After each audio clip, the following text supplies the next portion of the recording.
ورحمة الله وبركاته. أعوذ بالله السميع العليم من الشيطان الرجيم. بسم الله الرحمن الرحيم. أول ما نستفتح مقال بذكر الحمد ربنا تعالى، ونسأل الله لنا الإعانة فيما توفينا من الإبانة، ثم الصلاة والسلام على رسول الله محمد وآله وأصحابه وسلم. أما بعد، مستمعون الكرام، إخوان zangu, ama baada ya kumshukuru Allah tabaraka wa taala na kuzihitaji rehma na amani zake subhana zimfike mbora wa umma huu ambaye si mwingine bali ni bwana mtume Muhammadin sallallahu alayhi wasallam, mtume ambaye ametumwa kwetu kwa sifa nyingi sana alizopewa naye Allah tabaraka wa taala pale Mwenyezi Mungu subhana alipomsifia akisema warafa'na laka dhikraka. Ikhwan zangu, ama biidhnillahi subhana, leo ni kwa mara nyingine ndani ya kipindi chetu ambacho tunaenda kutanabahishana, kuelezana, kufahamishana, kuzinduana yale ambayo aidha yanakusibu wewe au nduguyo au kaka yako, baba yako, mama yako, shangazi yako na mwingineo yoyote yule katika ikhwani tunaoishi nao katika jamii zetu. Ikawa kwako ni msaada mkubwa, kwa kusikia kwako ikawa wewe unaweza ukampa msaada. Ama leo ikhwani nazungumzia jinnu maqabir, jinnul maqabir, jini wa makaburini. Jini wa makaburini. Namna gani majini hao wa makaburi au maskani yao ni makaburini, au shida zao zinaanzia katika makaburi, namna gani wanavyoweza kuleta athari mbaya katika jamii za watu, namna gani wachawi wanavyotengeneza chawi zao na kwenda kuzika katika makaburi ya watu waliokwisha kufa, na wengine kwa kufuata masharti ambao walioweza kupewa, kwa namna gani ya kwenda kuzika katika ile makaburi ili huyu mtu fulani aweze kuja kupatwa na kiumbe kitakachozalika katika lile kaburi. Subhana malikul Qudus. Wapo ambao wanaambiwa nenda kazike kwenye kaburi la mama mtu mzima. Wapo ambao wanaambiwa kazike kwenye kaburi la mzee kikongwe. Wapo ambao wanaambiwa kazike kwenye kaburi la mtoto mchanga. Wapo ambao wanaambiwa kazike kwenye kaburi sijui la lisilojulikana watu wake, yani nduguze, hawajulikani wapi walipo na wala halina huduma yoyote ile katika hali sana namna hiyo. Kwa yote tunasema kwa idhini yake subhanahu wa ta'ala tunaenda kuliondosha na kuondosha mashaitani wa namna hii wanaoitwa jinnu al-maqabir. Kwanza tuweze kutambua walau hata kwa uchache. Mwanachuoni anasema jinnu al-maqabir, jini wa kaburini. Jini anayeanzia asili yake kutoka kwenye makaburi na kuja kumvaa mtu. Jini anayeanzia kwenye makaburi kwa ajili ya kuroga na kuja kumfata mtu na kuja kumtia maradhi aina mbalimbali. Mwanazuoni anasema huwa nau'u min maraddatil jinni, hayo ni moja ya aina wa majini waliokuwa wabaya kabisa na wenye shari mbaya kabisa katika afya na mwili wa mwanadamu. Kisha akasema yaskunul qubur almahjura walhuqur walmushawara. Majini hawa, majini makaburi, kwanza kabisa maskani yao ni makaburini. Aidha anatoka pale kwenye kaburi lile na kwenda kutupa mionzi yake kwa mtu husika, kwa mtu fulani aliyekusudiwa, kisha anafanya vurugu huko. Alikimaliza vurugu zile anarudi kwenye maskani yake. Mgonjwa anatulia kule kidogo, anapata afya kidogo, anacheka na furahi. Likitoka tena hapo linakuja tena linamvaa kama kawaida yake, inakuwa katika hali sana namna hiyo. Kwa hiyo ni majini ambao wanaishi katika makaburi, na wengi wao hupatwa na mashetani hawa kwa kutokea katika makaburi.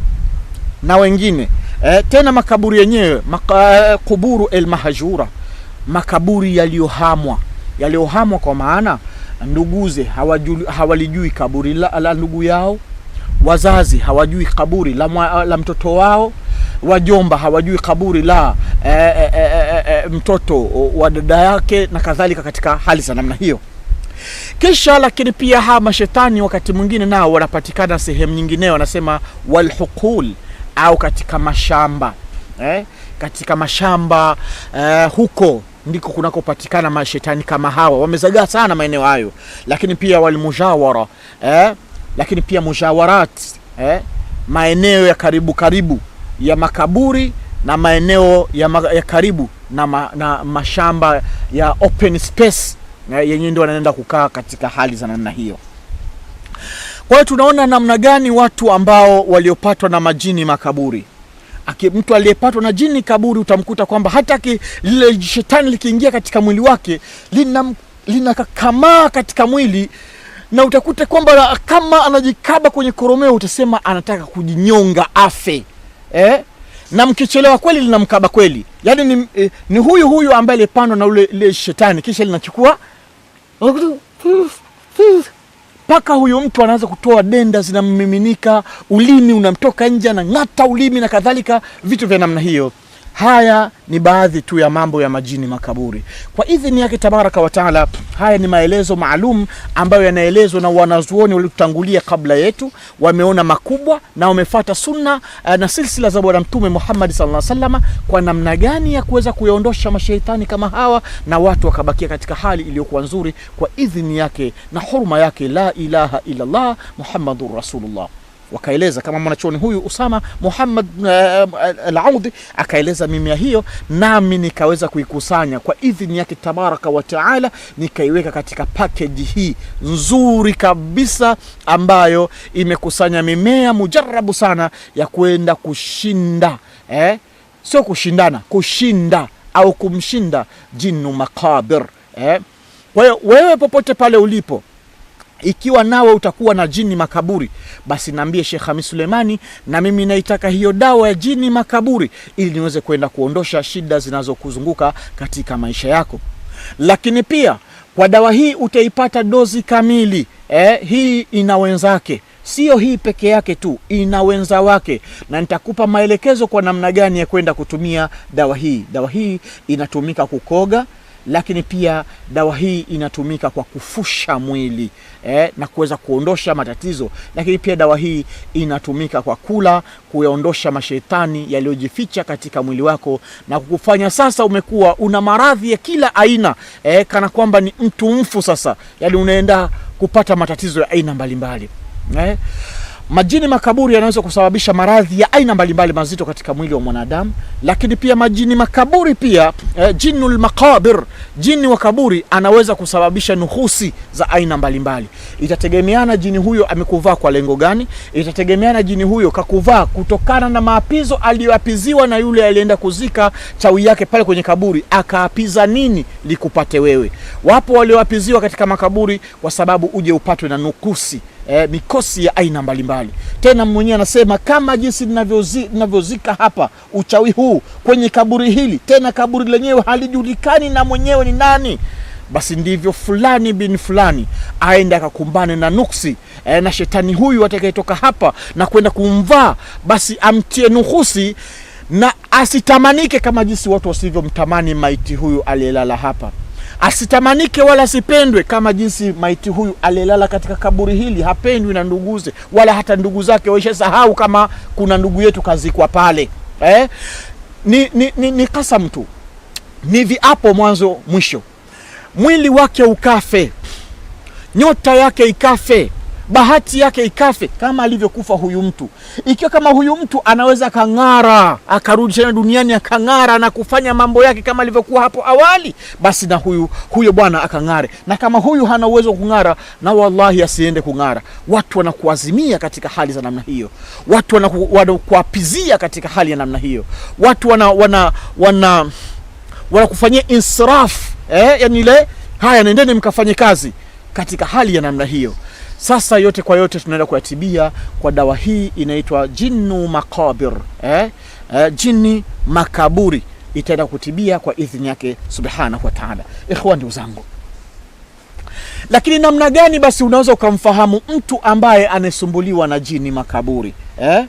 Hunaka alamatihi, zipo alama zake ambazo zinaweza kufanya kuweza kumtambua mtu ambaye alipatwa na jinnu makabir.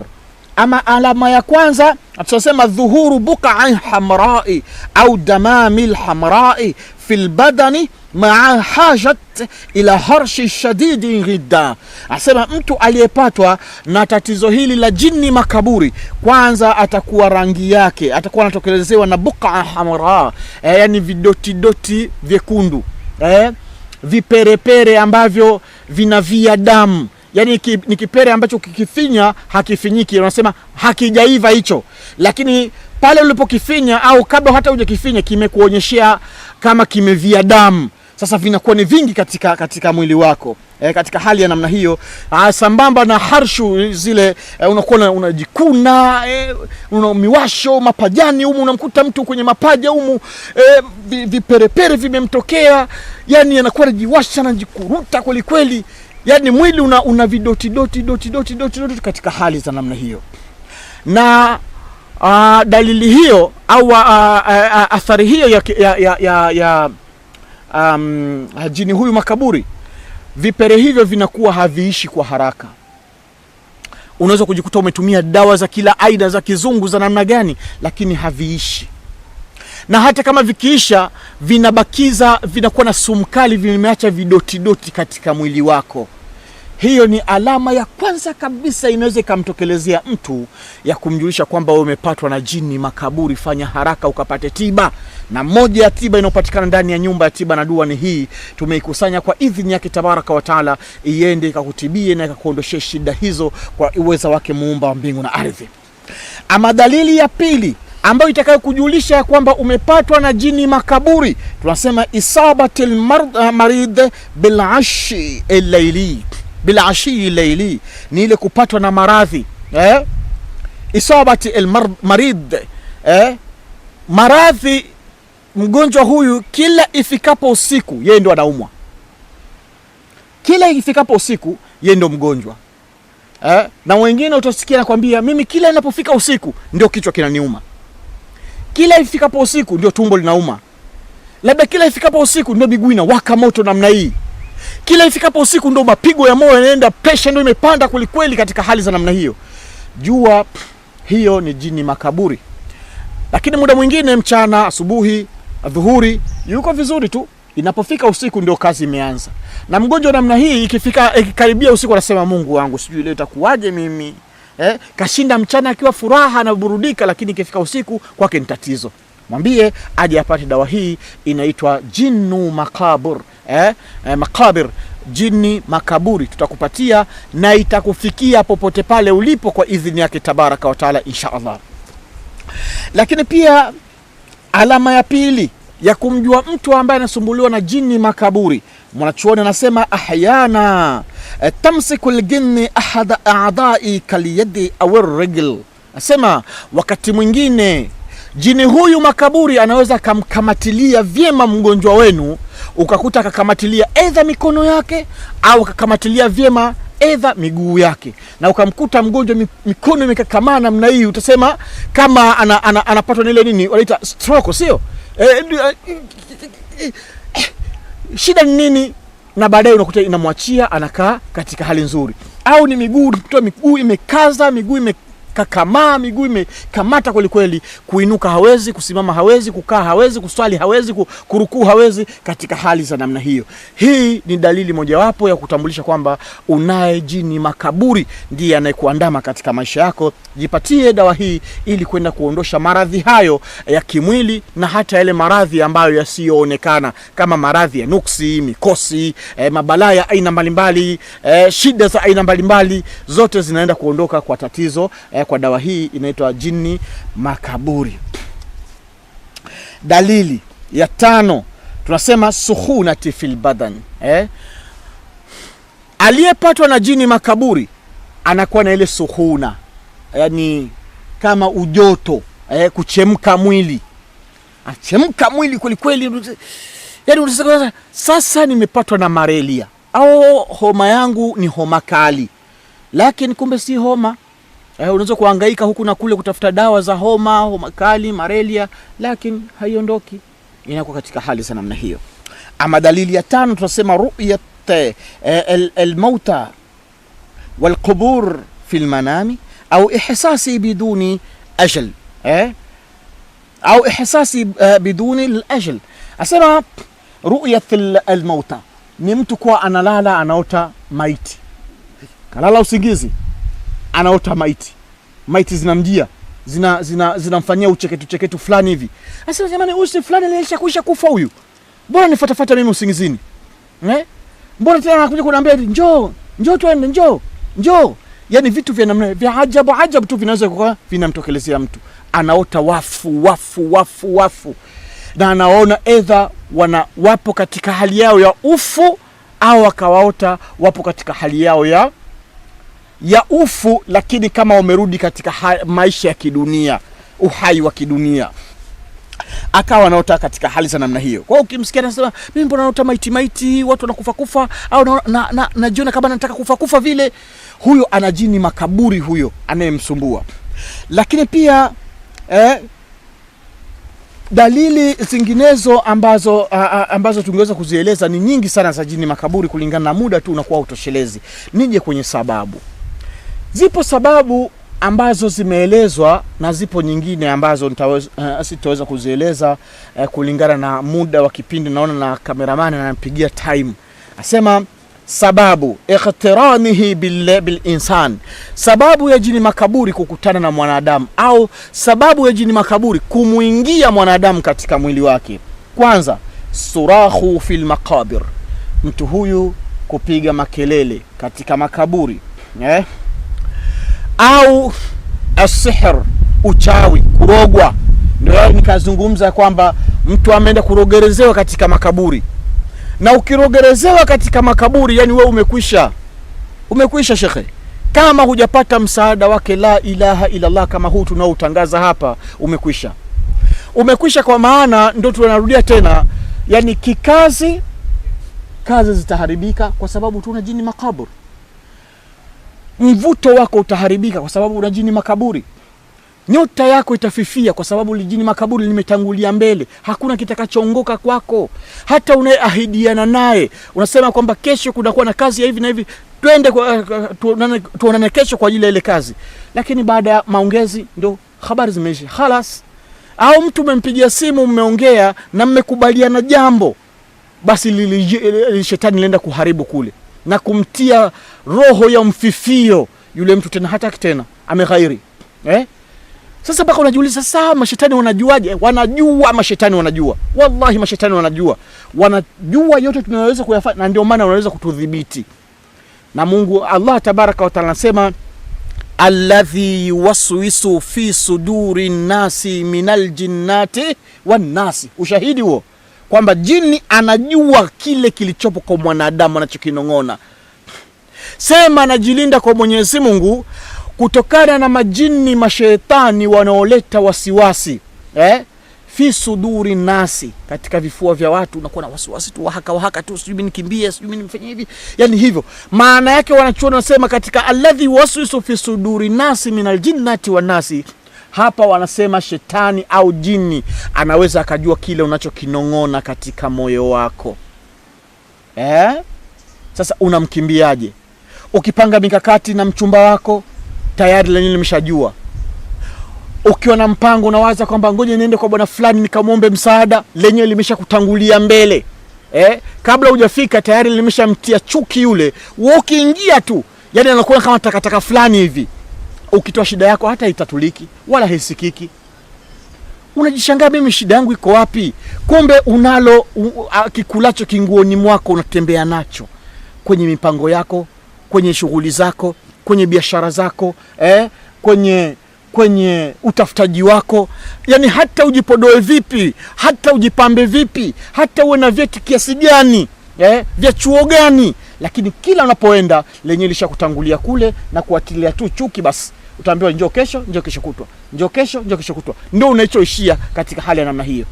Kisha hali hiyo inaweza ikaja katika maradhi. Shetani huyu anaweza kuja kusababisha maradhi katika mwili wako.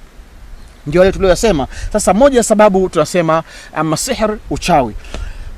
Sababu nyingine tunasema wuqu'i fil maqabir, mtu kuwa anapenda kutembelea makaburini, kukaa makaburini, sijui nini na nini, kuongelea makaburini, pia nayo ni sababu ya mtu kwenda kuvaa mashaka ya watu waliotengeneza kwa ajili ya mtu fulani, na wewe kwenda kuyabeba vile vile matakataka hayo. Lakini sababu nyingine almabitu fil maqabir, kulala makaburini. Leo hii subhanallah, unaweza kukuta kwamba watu wanakwenda makaburini kwenda kuzika, halafu eti mtu naye kasindikiza jeneza akafika tena kwenye makaburi kule, kakaa juu ya kaburi, na mwingine unakuta kalala kabisa kwenye kaburi, anasubiria wenzake kule wanachimba, wanafanya yanayostahili kwa maiti, yeye kalala juu ya kaburi. Akitoka hapo kalizoa, kisha anaanza kulalamika, mimi hivi sasa na hali ngumu, mimi hivi sasa mambo yangu yameharibika. Kumbe unajitafutia mabalaa mwenyewe.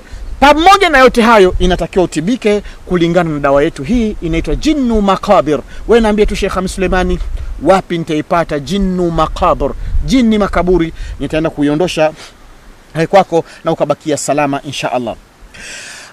Ama sababu nyingine, rafa'u as-sawt fil maqabir khasatan fil layli, mnapotembea na kupita katika makaburi nyakati za usiku, embu acheni kupiga mazogo. Moja sababu ya mtu hukumbwa na jini kaburi ni kupiga mazogo katika makaburi. Ama dalili nyingine, adami dhikrillah inda alqubur, unapokuwa katika makaburi jitahidi sana kumdhukuru Allah tabaraka wa taala. Wengi wanapatwa na mashaka hayo kwa sababu wanapofika katika makaburi kule hawana dhikri yoyote ya kumtaja Allah, hawana utaji wowote ule wa kumtaja Allah tabaraka wa taala, na hatimaye anakuja kuambulia matatizo yaliyokuwa makubwa, na hayo yakampelekea shida na mashaka katika maisha yake. Ikhwan, ndugu zangu, nimeongea mengi kwa mapana na marefu kwa idhini ya kitabaraka wa taala. Aliyesikia kanisikia, atakayeweza kuwa amepata ile tumainina, ule utulivu, atakuwa ameelewa nini ninachokusudia kwake yeye. Jihesabu kabla hujahesabiwa. Ikiwa ni wewe ndio unasumbuliwa na shida hiyo, ikiwa ni baba anasumbuliwa na shida hiyo, mama, shangazi, basi kuwa balozi mwema kwa kuweza kumfikishia taarifa hii kwamba ndani ya nyumba ya tiba na dua ipo dawa mujarrabu ambayo imeelezwa na wanazuoni namna gani tunaweza kutibia kwa mimea iliyo halisi kabisa kwenda kumuondosha jini makaburi katika mwili wako, tena bila shirki ya aina yoyote ile, kwa idhini yake tabaraka wa taala. Kwa sababu hivi sasa tiba za shirki nazo zimekuwa ni nyingi mno, na watu bila kumshirikisha Mwenyezi Mungu wanadhani hata mafanikio hawezi kuyapata. Subhana Malikul Qudusi, wallahi nakwambia, bila kumshirikisha Mwenyezi Mungu na utajiri unapatikana, mafanikio yanapatikana. Inuka sasa hapo ulipo, acha kulalama tena, acha kujiliza ukiwa nyumbani, acha kujinyongesha ukiwa hapo nyumbani kwako. Namba za simu ziko hapo, mtumie Sheikh Khamis Suleimani, naambie Sheikh Khamis Suleimani, na mimi nimependezwa sana na hilo darasa. Kwa hakika hayo unayosema ndio sawa na yaliyopo katika familia yangu, ndio sawa na yale yaliyopo katika kwa mtu wangu fulani, nami nahitaji hiyo huduma yako. Kwa idhini yake Allah nikamuombe Allah ili iende kamuondoshee mtu huyo tatizo. Kwa sababu hii pia ni dua. Sisi tunaita dua fi'liya, dua ya kivitendo hii. Si tu ile ya kusema rabbana atina fi dunya hasana amin wa fil akhirati hasana amin wa qina adhaban nar amin. Hiyo ni dua qawliya, dua ya maneno, lakini hii sisi tunaita ni dua fi'liya, dua ya kivitendo. Kwa hiyo unapotumia dawa hii, amini ya kwamba unatumia dua, maombi, ni maombi maalum unatumia kwenda kumwomba Allah tabaraka wa taala. Sisi tunapatikana Dar es Salaam. Kwa waliopo Dar es Salaam ni rahisi sana kutupata, nyumba ya tiba na dua. Na kwa wale walioko nje ya Dar es Salaam, tunaweza kuwasafirishia popote pale walipo. Naambie tu Sheikh Khamis Suleimani, mimi nipo sehemu fulani, mkoa fulani, wilaya fulani, kijiji fulani, tutakufikishia, kwa sababu nchi yetu kwa sasa imekuwa kama kijiji. Lakini wewe ambaye uko nje ya nchi, manake bara hili la Afrika na kwingineko, East Africa na West Africa huko, na kama upo bara Amerika, bara Asia na kwingineko, nipe oda yako tu. Mimi nasubiri oda yako, nitakupatia dawa hii kwa mujibu wa dozi kamili nitakupatia dawa hii, lakini pia nitakupa maelekezo kwa namna gani uende ukatumie kwa mujibu wa namna tatizo la mgonjwa wako lilivyo. Naamini tukishikamana kwa pamoja na kumtegemea Allah, tunaenda kupona bila kumuudhi, bila kumshirikisha, kwa sababu yeye anasema, Bwana Mtume anasema, Mwenyezi Mungu hajashusha ugonjwa isipokuwa Allah kajalia ugonjwa ule ukawa na dawa yake. Na akasema bwana Mtume sallallahu alaihi wasallam asema likuli da'i dawa fa idha usiba da'u dawa bar'a bi idhnillah, kila ugonjwa unayo dawa, na ugonjwa unapopatiwa dawa yake unapona kwa idhini yake tabaraka wa taala. Mimi nipo tayari kukuhudumia. Je, wewe unataka uendelee kulalamika, kulialia, kujiliza, kujihuzunisha? Sasa ni wewe tu, imma shakiran wa imma kafura. Inshallah mimi nikuage sasa, lakini kuombe hapo chini kuna maandishi mekundu upande wako kulia huku kuna maandishi yameandikwa subscribe chini ya video hiyo. Nikuombe ikhwani, bonyeza mara moja hayo maandishi, kisha itakuja alama ya kengele, na hiyo tena ibonyeze mara moja. Hiyo itakufanya wewe na mimi tuendelee kuwa familia wa nyumba ya tiba na dua, na kila tutakapoweka video mpya hapa, wewe utakuwa ni mtu wa kwanza kufikiwa na taarifa kwa idhini yake subhana. Inshallah niseme dumu fi riayati llahi wa amni. Wassalamu alaikum wa rahmatullahi wa barakatuh.